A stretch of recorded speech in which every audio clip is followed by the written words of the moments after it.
On le sait peu, mais la Suède est l'une des très grandes terres d'accueil des investissements miniers devant la Finlande. Une activité minière très importante dans l'extrême nord du pays, sur la terre des Lapons ou des Samis, le dernier peuple autochtone du continent. Et cette relance est très controversée. À Kalak, près de Jokkmokk, sur cette presqu'île entourée de lacs, se joue l'un des grands bras de fer de notre époque, capitalisme contre culture et tradition. Les Samis luttent ainsi contre l'implantation d'une mine britannique, une mine qui met en danger la transhumance de leur reine, donc de leur mode de vie. Reportage sur place de Corentin Valenceau et de Victor Rotberg. Fait rare à Jokkmokk. Les Samis manifestent en ville. Tout l'été, militants écologistes, universitaires et acteurs du tourisme ont protesté à leur côté contre l'implantation d'une mine à Kalak. La compagnie britannique Beowulf a déjà commencé les forages d'essai de 2000 tonnes de fer. Karin Kolliok est éleveuse de rennes, son troupeau est en danger si le projet se réalise.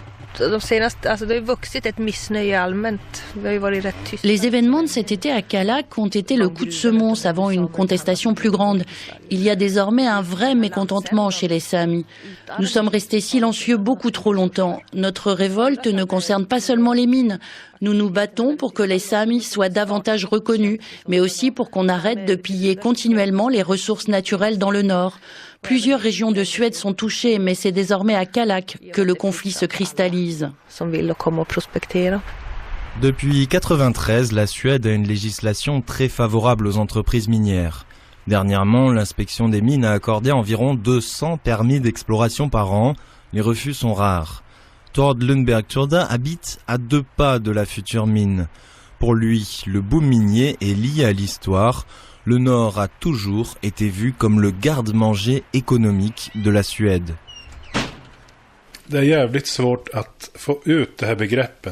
Toute résistance est encore difficile aujourd'hui parce qu'il nous faut sortir du dogme colonialiste.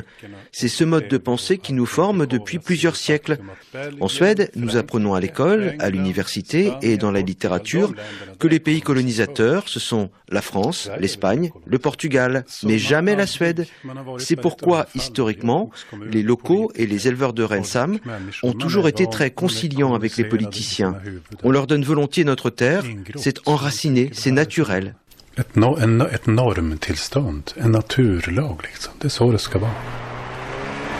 Selon la loi suédoise, les Samis ne peuvent pas revendiquer la terre qu'ils utilisent depuis près de 9000 ans pour élever leurs rennes.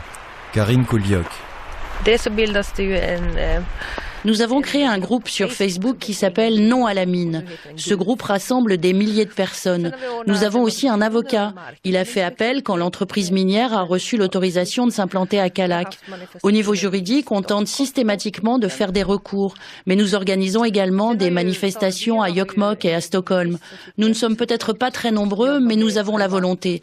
Chaque mardi, un groupe de quelques dizaines de personnes manifeste à la porte de l'Assemblée nationale en soutien aux Samis.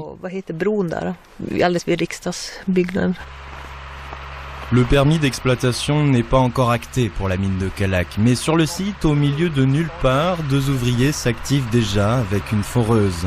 Les mouvements de protestation de cet été ont d'ailleurs incité le Parlement sami à prendre position, même s'il n'a qu'un avis consultatif, selon les propres dires de son président Stefan Mikaelsson. C'est très difficile pour nous de changer la législation. En fait, le droit sami est complètement invisible dans la justice suédoise, parce que c'est un droit oral fondé sur des coutumes, donc sans poids juridique. Ce que nous pouvons faire, c'est juste exprimer notre point de vue au public et prouver nos droits. Le pouvoir de l'État suédois est donc le plus fort. Est-ce à dire que l'État suédois favorise les entreprises en écrasant les Samis? Stefan Andersson est maire de Jokkmokk. Oui, je suppose que c'est juste de dire ça, mais il faut garder à l'esprit l'importance de l'énergie hydraulique, le bois et les mines. Depuis très longtemps, c'est la base de notre prospérité, surtout dans cette région. C'est simpliste de dire qu'on écrase les Samis.